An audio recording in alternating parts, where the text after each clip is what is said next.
धरणांच्या पाणलोट क्षेत्रात सुरू असलेल्या दमदार पावसामुळे राधानगरी तालुक्यातील चारही धरणातील पाणीसाठ्यात झपाट्यानं वाढ होतीये।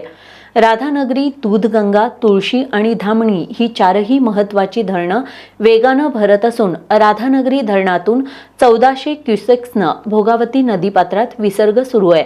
तालुक्यातील लोंढा नाला लघु प्रकल्प सुद्धा आज पूर्ण क्षमतेनं भरलाय। राधानगरी तालुक्यातील चारही धरणांच्या पाणलोट क्षेत्रात दमदार पाऊस सुरू असल्यानं तालुक्यातील चारही प्रमुख धरणांच्या पाणी पातळीत झपाट्यानं वाढ होतीये।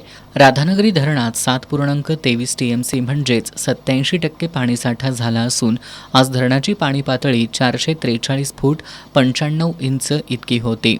राधानगरी धरणातून सध्या 1400 क्युसेक्सनं पाण्याचा विसर्ग सुरू असल्यानं भोगावती नदीकाठच्या नागरिकांना सतर्क राहण्याचं आवाहन करण्यात आलंय। तुळशी धरणात 2.39 TMC पाणीसाठा झाला असून धरण 62% भरलंय। दूधगंगा धरणात 12.24 TMC पाणीसाठा झाला असून धरण 48% भरलंय, तर धामणी धरणात 1.11 TMC पाणीसाठा झाला असून हे धरण 34% भरलंय। तालुक्यातील केळोशी बुद्रुक इथला 1 TMC क्षमतेचा लोंढा नाला लघु पाटबंधारे प्रकल्प ओव्हरफ्लो झालाय। या प्रकल्पातून तुळशी धरणात पाण्याचा विसर्ग सुरू असल्यानं तुळशी धरणाच्या पाणी पातळीत वाढ होतीये। प्रकल्पातून सुरू असलेला विसर्ग आणि परिसरातील हिरवाईमुळे निसर्गाचं सौंदर्य खुलून आलंय।